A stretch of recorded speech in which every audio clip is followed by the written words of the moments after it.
We focus on history, culture, religion, art, social, and philosophy of Nusantara. Here, in the presence of Nusantara, we were made to be forgotten about the goodness of ourselves.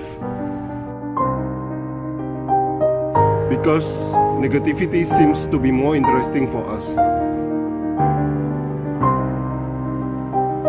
Now, I'm Sutoyo Raharto and friends assist you to remind you, to awaken you that we still can find the gems of Nusantara.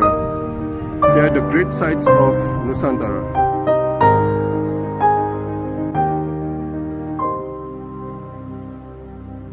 Selamat pagi Pak Wayan Jengki Sunarta. Selamat siang ya, di sini Selamat udah siang. Ya. Seorang penulis puisi, cerpen, esai, dan juga pelukis ini Pak. Pelukis cuma hobi saja. Oh, hobi amati. aja. Ya. Oke. Saya share screen Pak ya untuk pertanyaannya. Ya. Oke, ini kelihatan Pak ya? Ya, kelihatan. Ya. Lingga dan Yoni beberapa kali menjadi objek yang Anda lukis, Pak. Apa yang asik di dalam drama Lingga dan Yoni di dunia ini, Pak? Silakan. Ya. Rasanya ini pas sekali untuk pertanyaan ini karena Bapak juga pelukis, Bapak juga penulis. Nah, ini ya. Tetapi juga hidup di Bali yang penuh dengan Lingga dan Yoni. Ya, betul. Ya.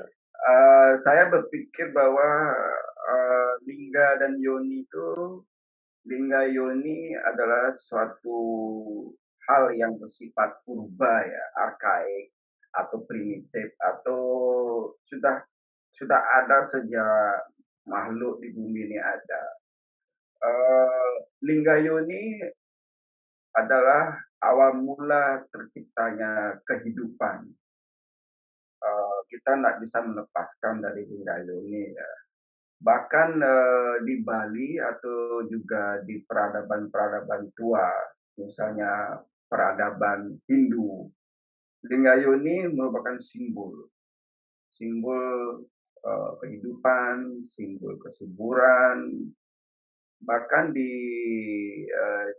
India dan juga di Bali atau mungkin di peradaban Hindu kuno di Jawa, Lingga Yoni itu juga merupakan simbolisasi dari Siwa dan Parwati, Dewa Siwa dan Parwati. Lingga sebagai kejantanan dan Yoni sebagai ibu atau sebagai bagian dari kesuburan itu sendiri. Penyatuan Lingga Yoni telah melahirkan kita di dunia ini. Kenapa saya tertarik dengan Lingga Yoni dalam beberapa karya lukis saya? Padahal itu sebenarnya lukisan iseng-iseng aja di kertas. Cuma ketika saya share di medsos, banyak teman berkomentar aneh-aneh, lucu-lucuan lah pokoknya. Itu lukisan lucu-lucuan sih. Karena saya melihat bahwa di zaman sekarang ini banalitas terhadap Lingga Yoni begitu masif ya, banalitas. Kalau dulu orang-orang kita dulu atau nenek moyang kita dulu memuja Lingga Yoni sebagai suatu hal yang bersifat spiritual, kalau di zaman sekarang di tengah kecanggihan internet, medsos dan lain sebagainya menjadi sesuatu yang banal. Kita melihat kalau Lingga Yoni dikaitkan dengan suatu hal yang bersifat psikologi atau seks misalnya, atau keindahan-keindahan tubuh atau sesuatu yang ya mungkin dianggap juga oleh beberapa kalangan dianggap sebagai pornografi misalnya. itu kan kita melihat dengan apa, dengan mudah lah diakses hal-hal seperti itu, lewat internet, lewat Bigo, lewat macam-macam sekali. Banyak aplikasi menyuguhkan hal-hal yang banalitas yang terkait dengan Liga Yoni yang dulu disakralkan. Eee, karya-karya yang saya luk apa, karya-karya yang saya lukis itu adalah semacam sindiran juga ya, semacam sindiran dan juga semacam, eee, memparodikan memparodikan hal-hal yang bersifat seksualitas. Karena, eee, hidup ini memang tidak lepas dari urusan seksualitas ya, dan juga itulah yang sekarang saya berpikir banyak dieksplorasi oleh kalangan generasi muda atau bahkan juga generasi tua. Ya, Bapak pasti tahulah seperti apa persoalan-persoalan di dunia internet ini dengan begitu banyaknya video mesum dan sebagainya. Ya, hal-hal ini saya ungkap menjadi suatu hal yang satir atau satu yang humoris. Sehingga ketika saya melukiskan hal seperti itu, responnya begitu masif juga. Ternyata memang, eee, orang-orang orang-orang kita atau yang lebih luas lagi, manusia pada umumnya di belahan manapun dia berada, tetap tidak bisa jauh-jauh dari urusan urusan seksualitas, urusan yang sangat purba sekali.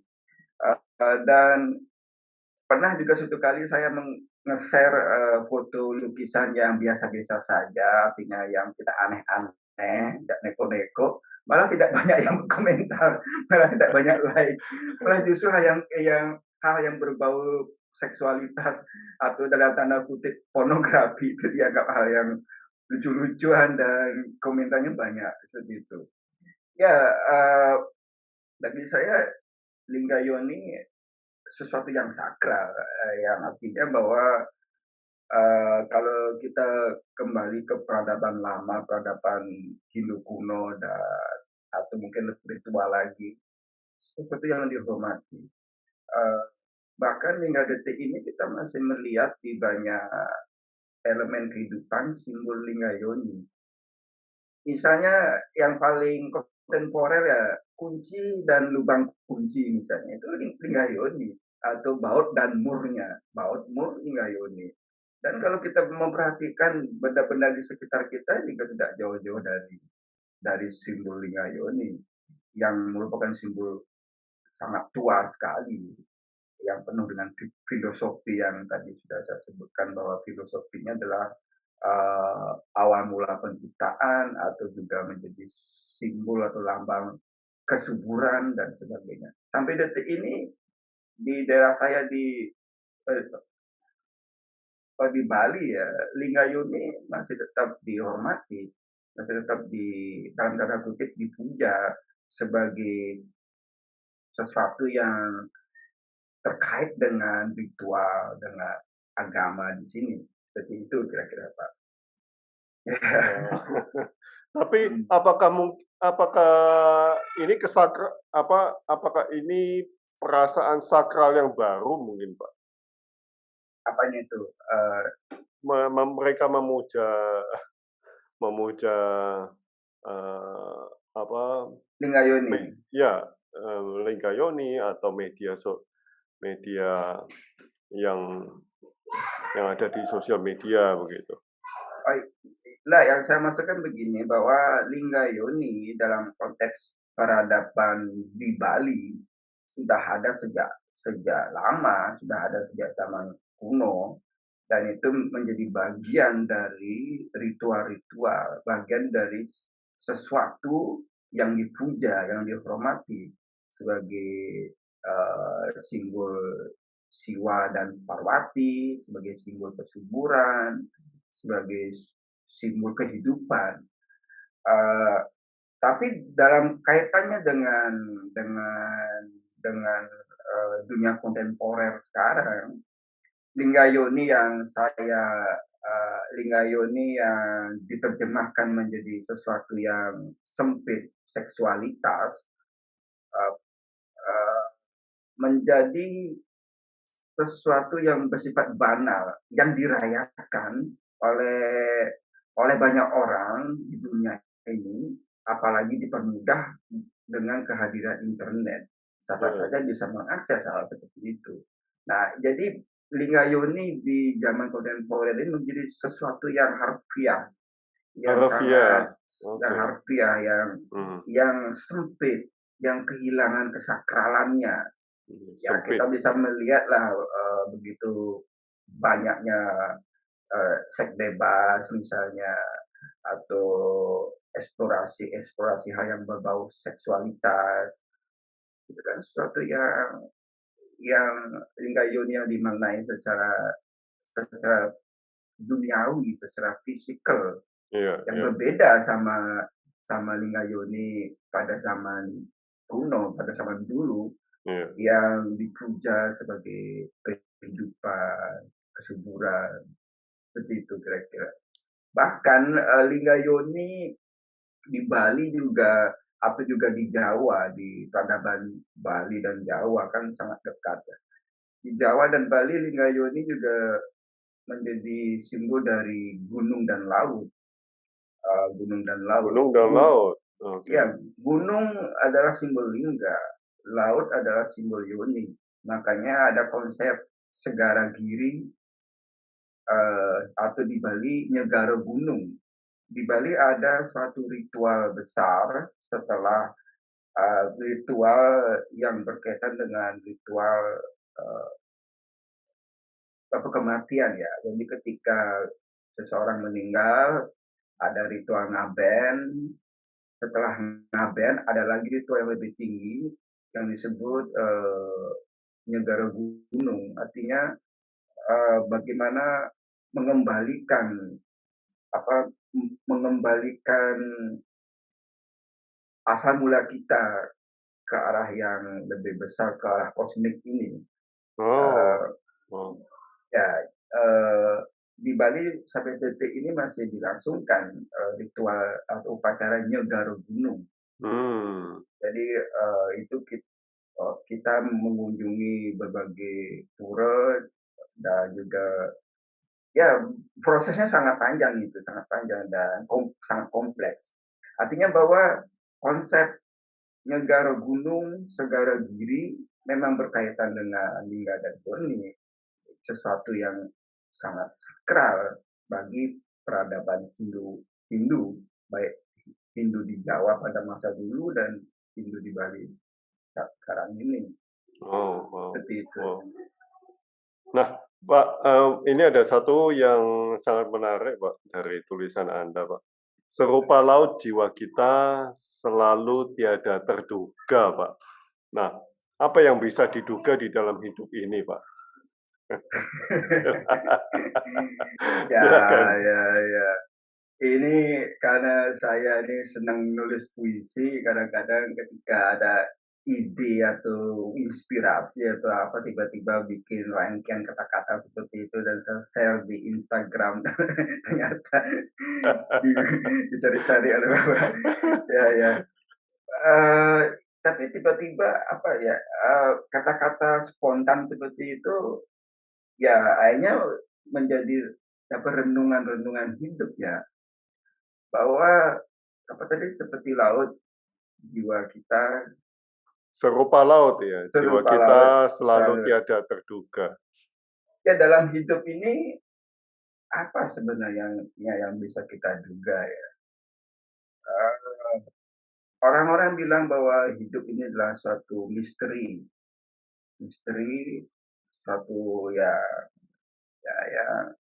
bahkan ilmuwan peneliti-peneliti pun juga juga semampu-mampu mereka bekerja tetap aja ada hal-hal yang tidak terpecahkan atau yang belum mampu dipecahkan, belum mampu dicarikan jalan keluarnya atau belum mampu ditemukan.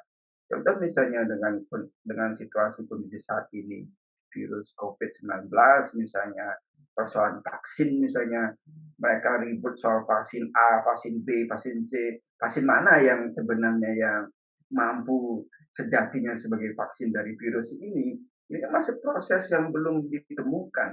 Bahkan itu menjadi suatu yang misteri. Walaupun mungkin virus diciptakan oleh orang-orang tertentu atau kelompok-kelompok elit atau apalah, tapi nyatanya virus ini memang sudah ada dan banyak orang untuk berusaha mencegahnya, berusaha mengobati dengan berbagai cara dengan vaksin dan ini tetap menjadi misteri. Belum menemukan obat yang tepat atau vaksin yang tepat. Nah, ini berkait dengan bahwa hidupnya adalah suatu misteri. Kita juga tidak pernah tahu bahwa kehidupan bawah laut itu seperti apa. Mungkin para ahli bisa mengukur dalamnya laut, tapi tetap aja ada hal-hal yang tidak terukur. Mungkin misalnya dalamnya laut misalnya 3 kilo atau 3.000 meter atau berapa, tapi setelah 3.000 meter itu pasti saja ada hal yang belum bisa diukur. Terus juga yang lebih luas lagi, sering ada pertanyaan-pertanyaan filosofi, apakah ada kehidupan di luar galaksi kita? Apakah ada kehidupan setelah kematian? Nah, ini kan suatu pertanyaan yang sangat purba sekali, yang pertanyaan yang arkaik sebenarnya, yang dari zaman nenek moyang kita sudah dipertanyakan. Apakah ada kehidupan setelah kematian?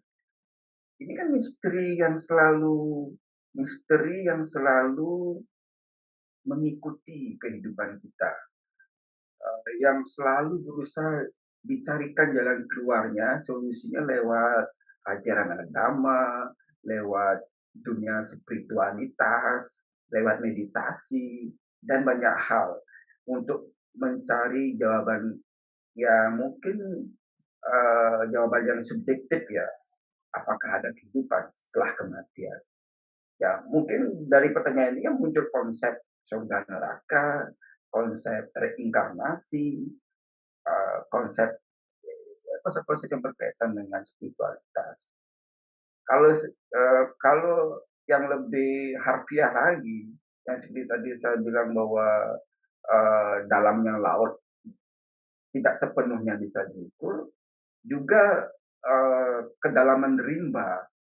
Rimba, orang-orang ilmuwan peneliti melakukan riset di rimba yang paling tua atau paling lebat di Amerika Latin misalnya, di Amazon misalnya atau apa, selalu ada kawasan-kawasan yang belum terjamah, eee, yang belum bisa diungkap. Ada misteri-misteri. Belum lagi persoalan kutub, kutub utara, kutub selatan. Ini apakah terus apakah bumi ini bulat atau bumi ini datar? Ini juga menjadi kontroversi kan. Apakah kita hanya menerima mentah-mentah bahwa bumi ini bulat atau memang bumi ini datar? Nah, ini kan pertanyaan-pertanyaan yang menarik, yang ada dua kutub perdebatan. Sama misterinya dengan kutub utara dan selatan misalnya. Terus yang lebih spiritualitas lagi misalnya kalau kita naikkan ke diri kita. Batin kita ini, diri kita sendiri juga tidak bisa kita duga ya. Kadang kita bisa, hati kita bisa damai, bisa bahagia, tapi di lain saat kita bisa emosi, bisa sedih, bisa gelisah, bisa gregetan. Ini kan bahkan batin kita ini, jiwa kita ini saya simpulkan sebagai laut, sebagai samudra, sebagai laut yang memang sulit kita duga. Kedalaman jiwa sulit diduga, riak-riak jiwa sulit diduga, gelombang-gelombangnya juga sulit diduga.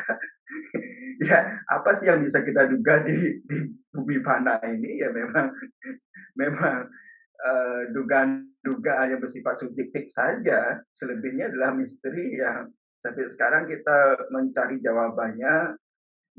terus-menerus mencari jawabannya lewat berbagai cara yang akhirnya melahirkan ilmu-ilmu filsafat, ilmu spiritualitas, agama dan lain sebagainya. Tapi kita karena berangkat dari penggalian-penggalian, pencarian-pencarian dari pertanyaan-pertanyaan tadi, ya mungkin memang Tuhan atau yang sesuatu yang menciptakan kita ini memang sudah membekali kita dengan kemisterian itu dan pertanyaan-pertanyaan itu agar otak kita berkembang atau batin kita berkembang untuk menemukan kesejatian. Seperti itu kira-kira Pak. Untuk menemukan kesejatian. Kesejatian. Memang harus ada misteri itu, Pak, ya. Iya, iya. Nah ini Pak, laut itu adalah dirimu ya. Nah bagaimana caranya untuk mengikuti gelombang yang besar maupun yang kecil di laut itu Pak? Silakan. Ya, yang seperti tadi yang saya uraikan terkait dengan ketidakterdugaan, hal yang tidak bisa diduga dari laut. Saya dalam menulis puisi dari zaman 90-an, dari zaman SMA, selalu terpesona dengan laut ya, laut. Ketimbang danau atau ya danau juga muncul dalam puisi saya, sungai juga muncul, tapi paling sering itu laut. Laut, kenapa kata laut selalu muncul atau diksi laut ini? Karena itu terkait dengan peradaban kami di Bali ya, bahwa yang seperti tadi saya sebut segara giri, segara gunung, negara gunung. Laut itu pada ke laut lah pada akhirnya dalam konteks kami kita kembali ke laut lah pada akhirnya kita kembali. Laut awal mula laut adalah ibu, makanya laut disimbolkan sebagai yoni. Laut adalah ibu, tempat segala makhluk kembali. Dalam proses ngaben di Bali, abunya itu dilarung di laut. Atau kalau dia berada jauh dari laut, proses ngaben jauh dari laut, abunya itu dilarung di sungai yang mengalir ke laut, yang bermuara di laut. Terus dari abu yang di laut ini, terus ada proses ritual lagi disebut negara gunung tadi, dipanggil lagi si roh ini dipanggil, dibawa pulang roh ini dengan simbol-simbol sajian dan sebagainya, baru distanakan atau disemayamkan di tempat pemujaan orang Bali di rumahnya yang disebut sanggah. Sanggah ini adalah tempat pemujaan orang Bali yang ada di setiap rumah untuk selain memuja Sang Hyang Sayang Widi atau Tuhan, juga memuja arwah-arwah nenek moyang, arwah-arwah leluhur yang sudah disucikan. Laut ini karena saya tumbuh dalam peradaban di Bali, kebudayaan Bali, makanya laut selalu menjadi sesuatu yang spesial bagi saya, sehingga muncul dalam banyak karya-karya puisi saya. Kita juga bisa melihat bahwa segala segala mata air yang ada di dunia ini, ujung-ujungnya akan kembali ke laut, bermuara atau menyatu dengan laut. Air di pegunungan, mata air, melewati proses yang berliku-liku, mengikuti jalur sungai, sungai kecil, sungai besar, bertemunya di laut. Bahkan air selokan, air got yang mampet, yang keruh dengan berbagai jenis sampah, air got, itu juga bermuaranya ke laut juga. Laut ini menetralisir,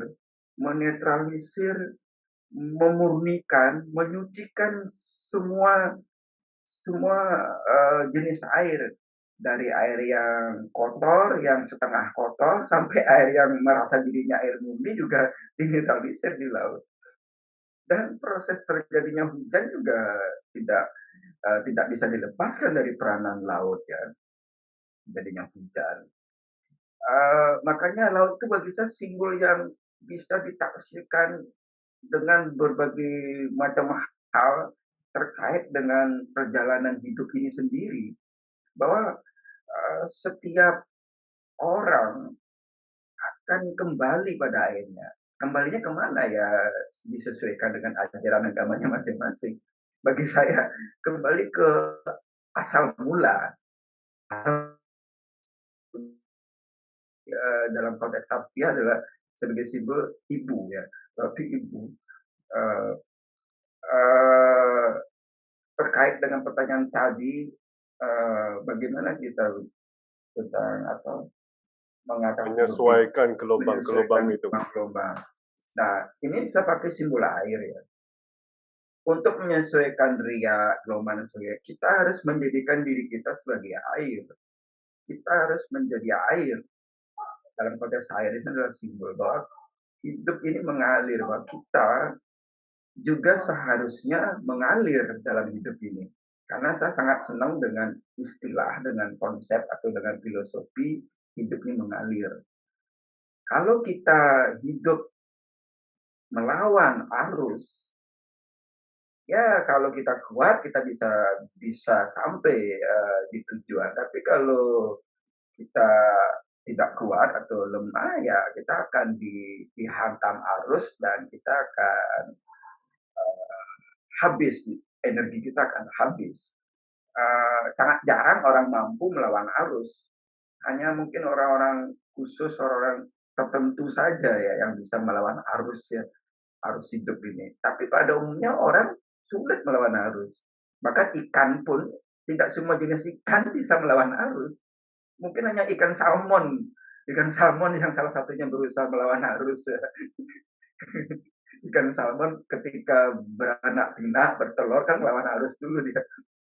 Eh, ini filosofi yang menarik bahwa banyak ajaran mengajarkan kita ya hidup ini mengalir lah seperti air dari hulu ke hilir. Kita mengikuti iramanya sungai, mengikuti jalurnya air, sehingga kita tiba di tujuan yang maha besar, ya bisa berupa lautan kalau di dunia ini, atau di di filosofi lain ya apa yang kita harapkan, apa yang kita cita-citakan, seperti itu. Bahwa untuk mengatasi riak-riak gelombang ini, kalau saya personal sih menjadikan diri saya air ya. Eh, karena saya menyadari bahwa saya tidak mungkin melawan arus. Contohnya arus internet nih.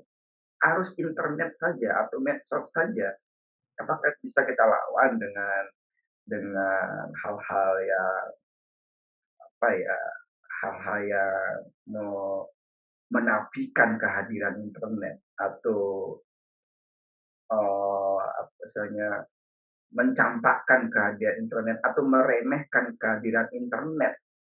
Seperti awal mula adanya FB, banyak orang meremehkan FB atau Facebook ini. Tapi lama-lama orang-orang tua pun juga akhirnya mengalir mengikuti aliran Facebook atau medsos. Justru dengan kita mengalir inilah banyak hal yang kita bisa dapatkan sebenarnya. Misalnya sejago-jagonya seseorang berenang ya, berenang di laut, berenang di sungai, ketika dia tiba-tiba hanyut misalnya atau eee, bukan melawan, ada pada situasi kondisi yang bahkan skill berenangnya pun tidak akan mampu dia lakukan, kayak banjir bandang misalnya, atau apalah, atau dia ada di tengah lautan misalnya, siapa bisa berenang tengah lautan.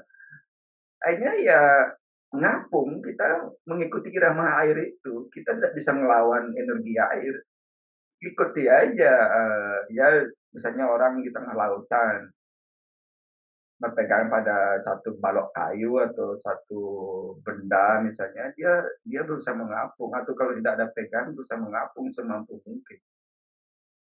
Ya, jadi kita harus mengikuti aliran air, bukan melawannya. Itu energi yang luar biasa air itu. Seperti itu. Nah, dalam hidup ini pun gitu, kita harus mengikuti aja. Mengikuti bukan berarti hanyut.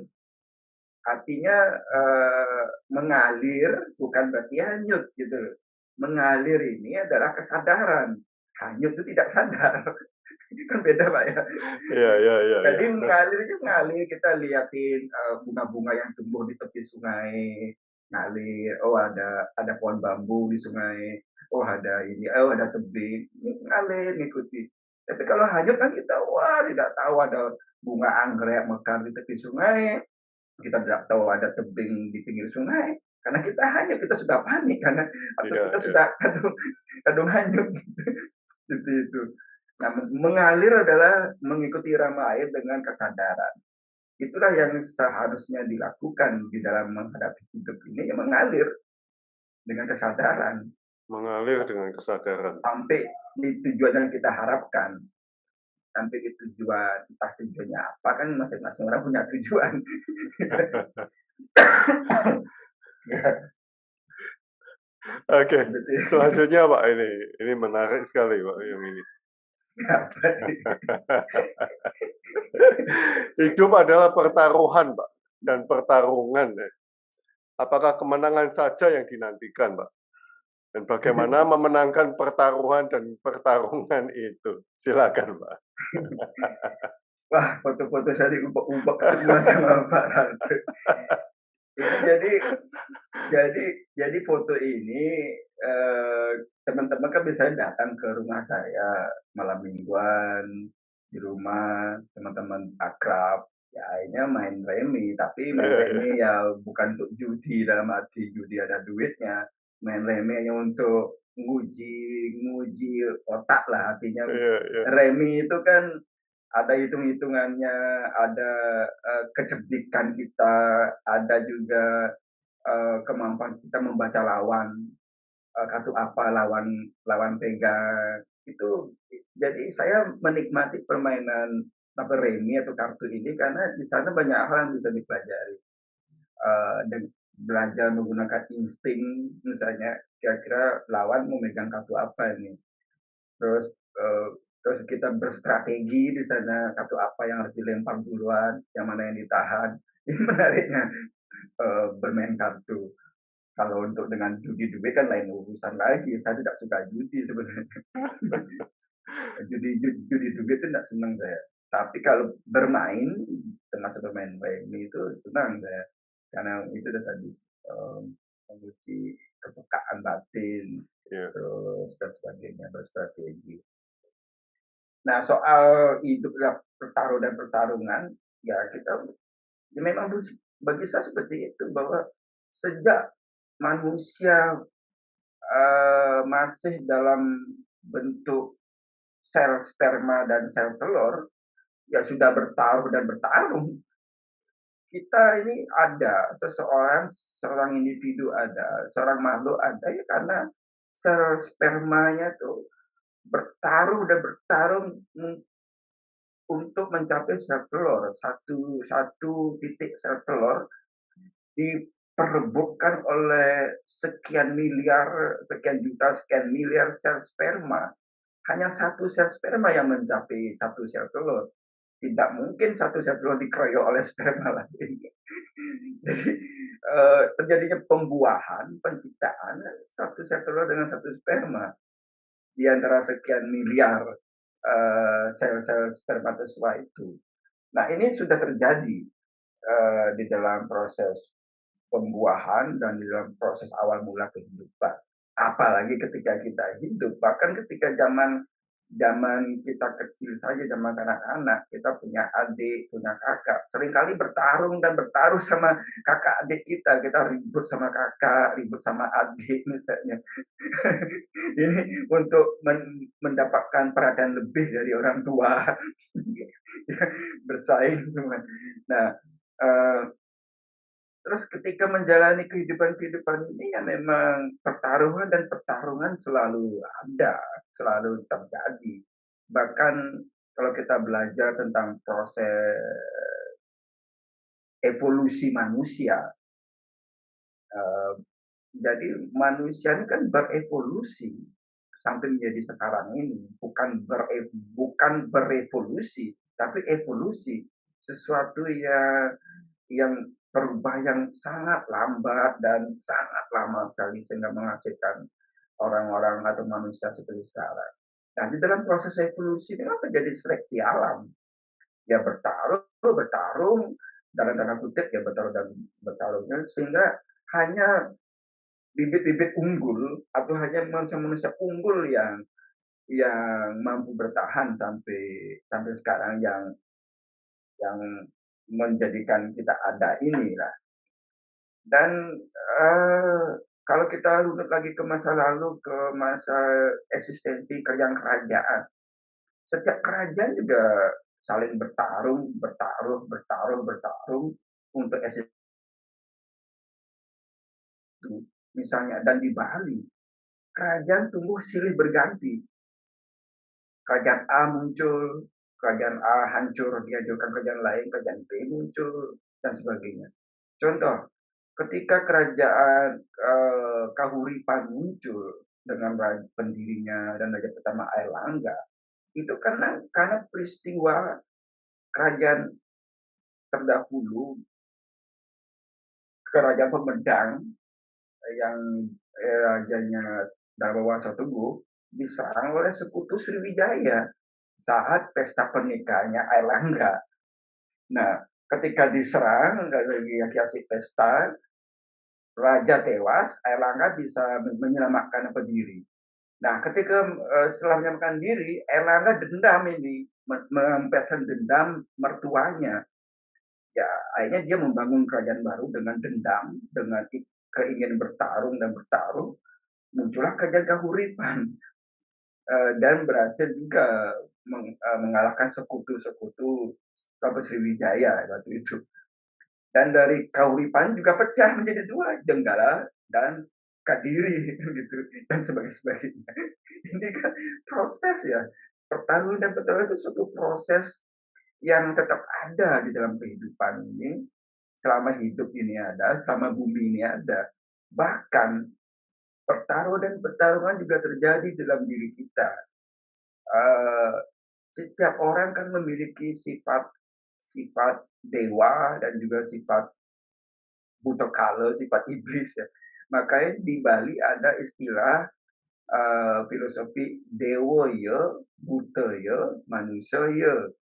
Jadi dewa dia, buta dia, buta itu anggaplah alam alam alam apa negatif. Manusia juga dia. Jadi dalam diri kita ini ada sifat manusia, sifat dewa, dan sifat iblis. Yang mana yang akan dimunculkan? Pertarungan dalam diri kita. Kita berharap atau ajaran-ajaran agama berharap spiritual berharap yang muncul adalah banyakan sifat dewa atau sifat ketuhanan. Tapi banyak juga orang-orang yang munculnya sifat iblisnya misalnya. Seperti itu. Bahkan untuk mencapai tahapan spiritual yang lebih tinggi dalam ajaran-ajaran spiritual, kita kan bertarung dengan diri kita sendiri, bertarung dengan segala hawa nafsu dalam diri kita, bertarung dengan segala ego, dengan segala sifat-sifat keiblisan kita, sehingga kita mencapai pencerahan. Bahkan ketika Siddhartha Gautama memutuskan mencapai jalan, menyusuri jalan sunyi, jalan spiritual, dia kan juga bertarung itu dengan dirinya sendiri, meninggalkan istri yang cantik, kerajaan yang luar biasa megah, meninggalkan anak yang sedang lucu-lucunya, meninggalkan keduniawian untuk menyusuri jalan sunyi, jalan spiritual itu, sehingga Siddhartha mencapai pencerahan spiritual. Itu proses yang panjang ketika dia bermeditasi atau bersemedi di hutan-hutan, godaan juga tinggi, mana lapar, godaan alam sekitar dan sebagainya. Ajaran-ajaran seperti ini, hal seperti ini kan kita di Nusantara ini sangat kaya dengan ajaran-ajaran spiritual yang dikaitkan dengan mitologi misalnya atau dengan kisah-kisah di masa lampau yang menjadi bahan renungan-renungan kita di zaman sekarang.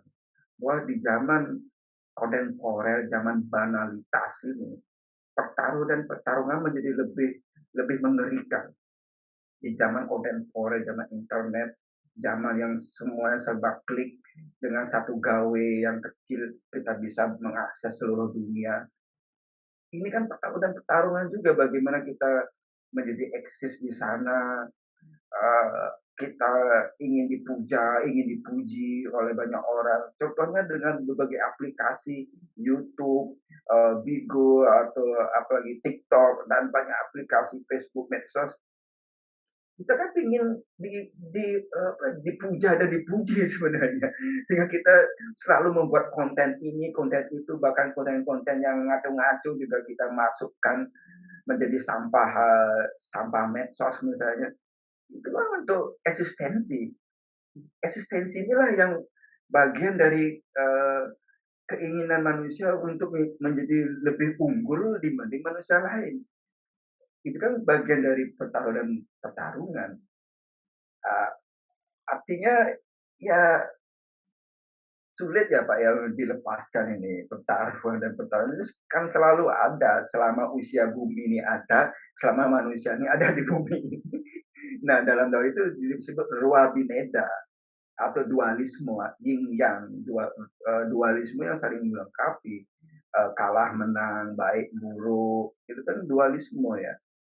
Ya, yang membuat harmonisasi dunia ini. Kalau cuma adanya benar saja, membosankanlah dunia ini. Yang ada cuma kebenaran. Iya, iya. Bosan hidup di dunia ini. Jadi kebenaran harus dilengkapi juga dengan ketidakbenaran. Itulah yin yang atau ruwa bineda, baik buruk, benar, salah, dan sebagainya. Seperti itu, Pak. Tapi kita bisa memenangkan dua-duanya, Pak. Ya, ini saya belum jawab lagi, saya lupa tadi karena saya kadang ngasih ngoceh ini lupa dari esensi pertanyaannya. Bagaimana memenangkan kan pertanyaan Iya, itu iya, gitu iya, ya, iya. memenangkan. Nah, caranya kita memenangkan keduanya ini, memenangkan dalam tanda kutip, artinya ya lewat bagi saya pribadi karena saya juga senang mengikuti jalan spiritual ya dari zaman zaman eh, zaman SMP, SMA saya senang meditasi dan sebagainya, senang mengikuti ajaran Adopat juga ajaran batin dan sebagainya. Eh ya bagi saya salah satu jalan untuk tanda kutip memenangkan pertarungan ini adalah menyadari diri kita, kesadaran, menyadari diri, kesadaran akan diri bahwa kita hidup di dunia yang banalitasnya luar biasa, hidup di dunia yang penuh dengan pertarungan dan pertaruhan, penuh dengan gejolak duniawi. Kesadaran diri ini ya salah satunya ya lewat jalan spiritual, ya bisa jalan meditasi, jalan merenungi hidup, jalan lebih menggali filosofi hidup, mempelajari masa lampau untuk hidup di masa kini, untuk bekal di masa depan. Jadi masa lampau, masa kini, dan masa depan ini kan sesuatu yang saling terkait. Kita bisa hidup di zaman sekarang karena kita belajar masa lampau. Masa lampau ini kita renungi, kita revisi mungkin, atau kita evaluasi untuk masa depan yang lebih baik. Jadi kesadaran itu bagi saya, kesadaran dengan jalan, ya salah satunya meditasi. Meditasinya ketika misalnya bagaimana cara kita mengatasi perang dalam diri kita. Saya tipe orang yang sering mengalami pertempuran di dalam diri saya sendiri. Pertempuran yang bermula dari pikiran keruh, pikiran aneh-aneh, ego pribadi, obsesi-obsesi itu kan pikiran-pikiran yang bersifat menghancurkan ya,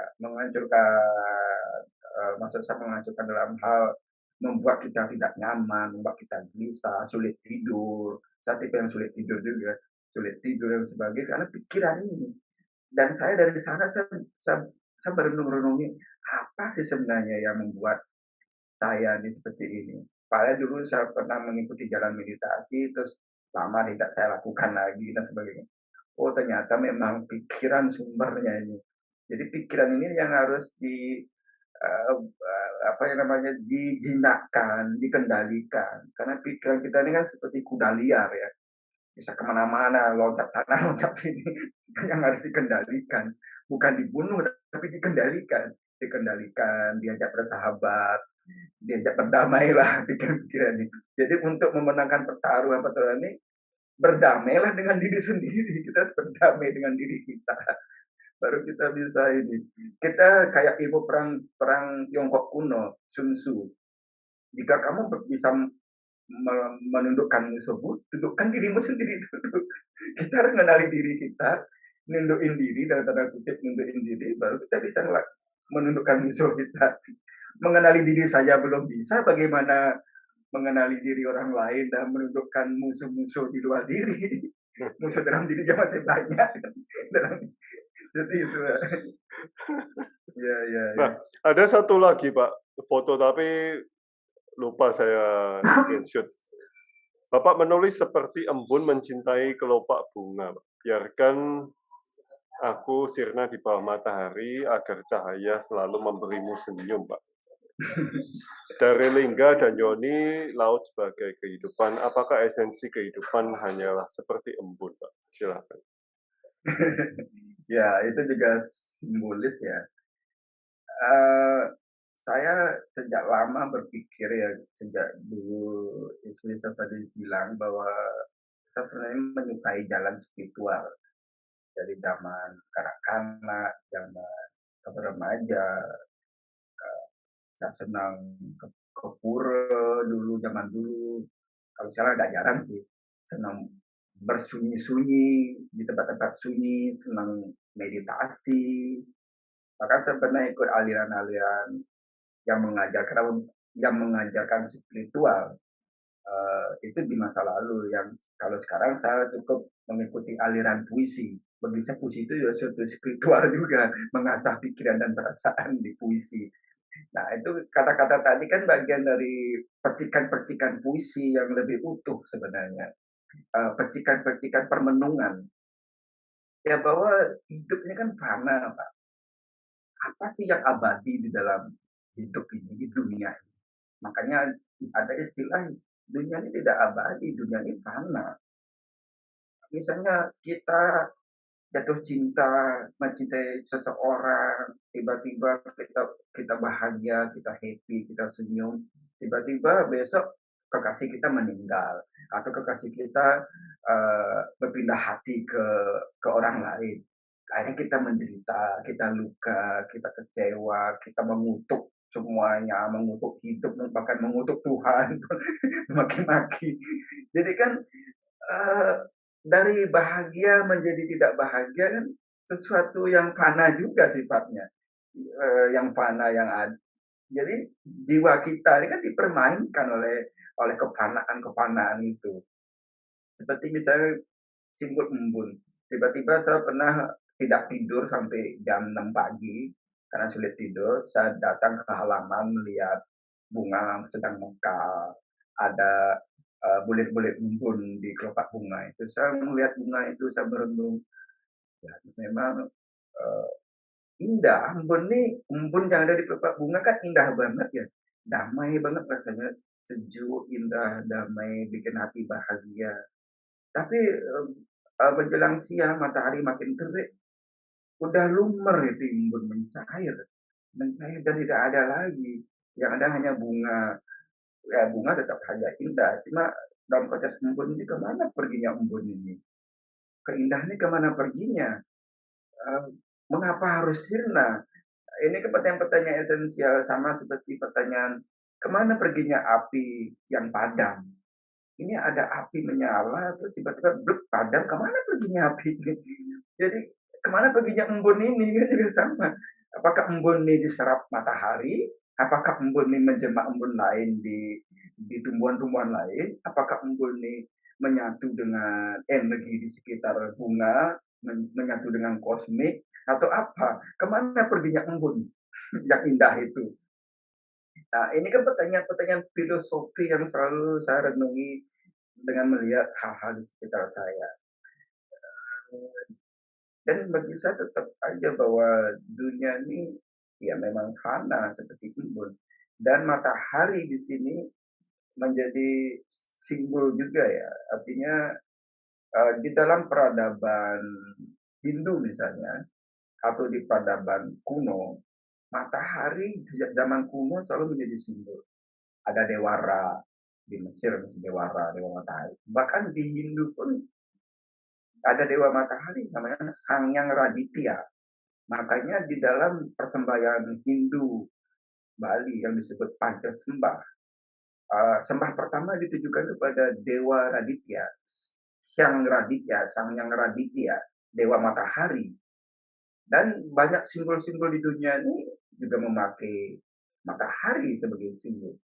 Ya bisa jadi matahari adalah simbol keabadian, simbol harapan, cita-cita, kesetiaan, atau sesuatu yang mutlak, yang tidak bisa diubah, yang tidak bisa digeser, misalnya di balik embun tadi.